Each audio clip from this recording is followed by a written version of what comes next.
Hello and welcome back to Most Clicked. I'm your host, Nathan from Smile. As always, I am joined by my good friends, Matt, also from Smile, and Kyle, the education marketer. If you enjoy this content, please consider liking this video or subscribing to our YouTube channel. Now, today's episode, Kyle, we're talking about brands, the top 10 coolest brands, right? That's right. Top 10 coolest brands for Gen A, which is really cool. Well, I don't overuse the word cool in opening sentence, which is great because I've been writing about Gen A and presenting on this up-and-coming generation for probably about just over a month now. A lot of topics I write about seem to find an audience, so clearly some interest in it. And there was a recent survey conducted by Beano Brain, which is like the insights arm of the Beano. So even like the Beano is a comic. And What, like the Beano comic? Beano comic, yeah. So they've got like a research agency attached to them, which looks at youth insights, which, isn't that awesome? Isn't that a great fit? And just, shows you what a media brand can be today.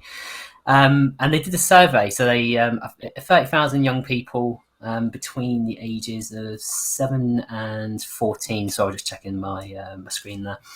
So there's 50 brands on this piece, and the one that there's a few that stick out to me.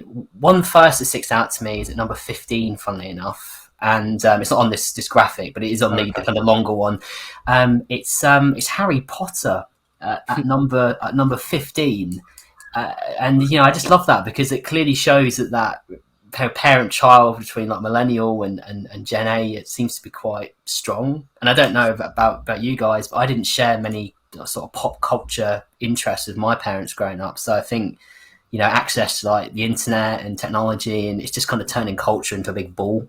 And everything's more accessible.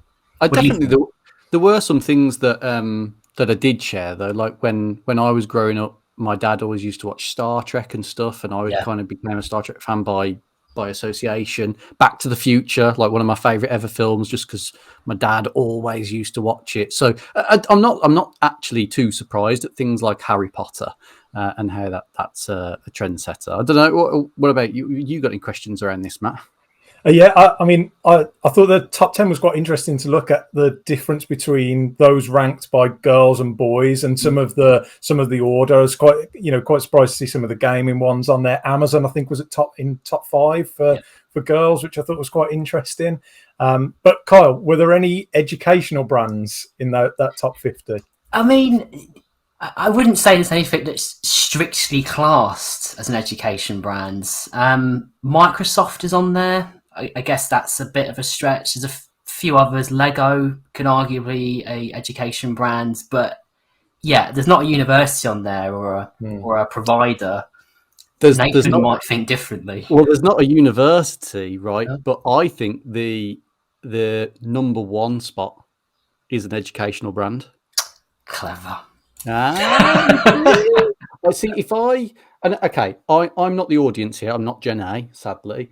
But if I ever want to learn to do something, like I needed to rewire a switch the other day, where do I go? YouTube. 100%. I had to do something with my boiler. Where do I go? YouTube. When I have to do something to do with my job, where do I go? YouTube. So actually, I think that it's kind of like the world's biggest university by stealth, and I think that says a lot about what you need to do to be competitive. Well, I think you're right there. I mean, we spoke about the potential of universities using their YouTube channel for research, didn't we? And how they could be formatted into educational pieces. Not that that doesn't already exist, but doing it in a way that, this is the channel where you get this information from, like School of Life, for instance. So maybe you're right. Number one education brand. And we spoke with when we spoke with Jord from Nonsensical, and he was saying about TikTok being a discoverability platform, and that's really stuck with me because I think a lot can be said for YouTube here about it's not the same as TikTok, but again, it's that discoverability. Like I can quite easily fall down a rabbit hole in equal parts, I can fall down a rabbit hole of marble run channels and watch marble runs for 3 hours, or at the same time, I could fall down a rabbit hole of JavaScript web development for 3 hours. And I think that's an incredible kind of thing that YouTube has. And I think maybe universities might try to be too serious sometimes in some of their content, I guess. I don't know that, but I do think that you can view YouTube as an educational brand for sure. Yeah, I'll take that 100%. The other one, of course, that I thought as well, sorry to interrupt again, is Minecraft. So like they do use Minecraft to teach computing now in schools. Yeah. So there's a lot to be said for some of the more gaming aspects, and particularly given, just checking my screen here, but Minecraft on the all kids 7 to 14 is number 7, and so again, it's almost education by like in stealth mode. Yeah, and I think Minecraft as a brand and as a tool almost, I think we'll see higher ed using that a bit more in the years to come. I mean, I saw a great tour from Abate Uni a while back now. Campus in Minecraft, really compelling. Haven't seen much like it since, but I think as Gen A start coming up and coming onto campuses and looking at these sort of things, I think that that ability to build those experiences in virtual worlds, I can see it catching on. I can see it being useful as well. I mean, that Minecraft one is pretty good. From Abate, it's very immersive. In a lot of ways, it's probably more immersive than like a typical virtual tour. So yeah, definitely a lot of to take from this list. I mean, I love seeing YouTube at the top because I think that's the most popular sort of career destination or career aspiration for a young person today as well, isn't it? So not too surprising to see that one up there. TikTok further down the list though. Interesting, isn't it? Yeah. I reckon that's because parents won't, like, they'll still be resistant at that age to have your own device, whereas like YouTube, for example, is more it's more easily accessible. You can get it on TV, for example. Like in actually we with my daughter, it's kind of, we restrict YouTube quite a bit, but there's even things like YouTube Kids. There's specialized versions for kids. So this generation has probably been brought up with YouTube since they were babies. It's like in university terms, you call it lifelong learning, but in YouTube, it's just get them whilst they're young, and then that's it. It's with them for life. Then, the content obviously like changes as they go through their life as well, doesn't it? So I mean, there's a bunch of kids nowadays that are properly indoctrinated into that platform, education, entertainment. It's all serviced through the same app, isn't it? Yeah, totally. But perhaps we've already touched on some of the answers to this question, but you, in your post, Kyle, you mentioned about how those brands have a certain few things in common, and a couple of those were they reinvent themselves over and over again, and that they do so quickly.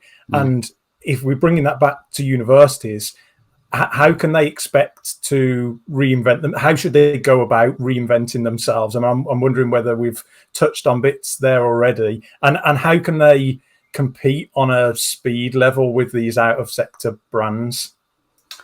That's a challenge. So I think there's evidence to suggest that I think a lot of universities are already making the changes necessary to connect with this audience. So I don't think it will come as a surprise that I think over the last year or so, there's a load of tenders gone out for one of three things, right? It's either a CMS platform, a VLE, or a SMAD tech platform. There's also sometimes a CRM in there, but I think most universities have probably got a CRM by now, and to change your CRM system, I don't know, is it hard in your CMS? Probably about the same level of difficulty and different challenges. But, there's tenders out for all of those things at the moment, which together sort of say this is your 360 student experience from recruitment, to the actual student experience through to graduations. All of those tools touch that. So I think there's an understanding across the sector that, these things, these long ongoing problems, need to be fully addressed and done so in like, okay, this isn't just like a piecemeal change we're doing. We're not just changing one. We're going to do the whole thing and bring it up to the standards where we need to get to. And so there's two ways, there's two kind of lenses there, isn't there? There's other platforms that you build that experience on, and then there's the channels you use to communicate. And I think every other week now I see universities thinking about the channels that they use to communicate with students very differently. And Chicago has like a podcast network which they generate sponsorship revenue through, and that addresses their wider audiences through niche podcasts. And there's all kinds of smaller examples like this now appearing across university marketing channels. So you've got both the platform change and the way marketing's done changing. And on the point of speed and getting things done, I think universities, there is that kind of view that things move slowly, but I've been in like digital teams, and when something becomes urgent and it's told to be done, it's amazing how quickly it moves. Yeah. And I think that comes down to an element of focus. And usually, like if I'm talking about the lens of a digital function, these teams are overwhelmed, and the fucking website's falling over and it's on fire, and they're trying their best to keep pace with stuff. And suddenly when this project becomes like all important, and senior stakeholders say they want to get it done, the focus then suddenly appears because it has to, and then that project gets done. So I think universities are perfectly capable of doing it and focusing and moving things quickly. I think the right conditions need to exist. I couldn't agree more on that. Like the dilution that I see in universities, I'd love for a university to go, you know what, 50% of all that traditional stuff that we're meant to do, not going to do it anymore, but we're going to do the other 50%. We're going to do it awesome. Like we're going to whole at it rather than half at it. Like I'd love to see something like that. But that dilution is very real, very real. In my own experience, I've worked on web projects and things, and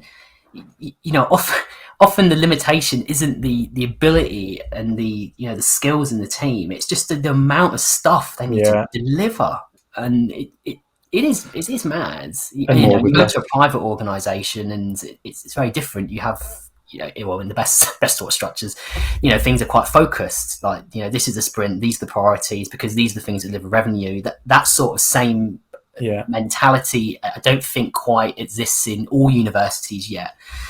So I think it is possible, and I think I've seen great work delivered when there is that element of focus. Well, I was really hoping as well. I noticed that Starbucks was like in the top 10.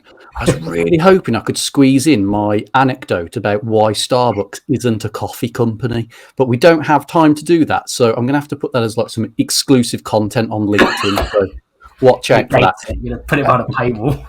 And I think this has been one of our longest episodes, so I'm sorry to have rambled on here. But also on LinkedIn recently, I talked about how I'm so terrible at these closing elements. You might have noticed how terrible my intro was, asking people to follow and like this bloody thing. So can somebody help me in asking people to bloody do something with this show? Kyle, can you give that a go for me, please? I will. Thanks for watching, everyone. This is an impromptu exit.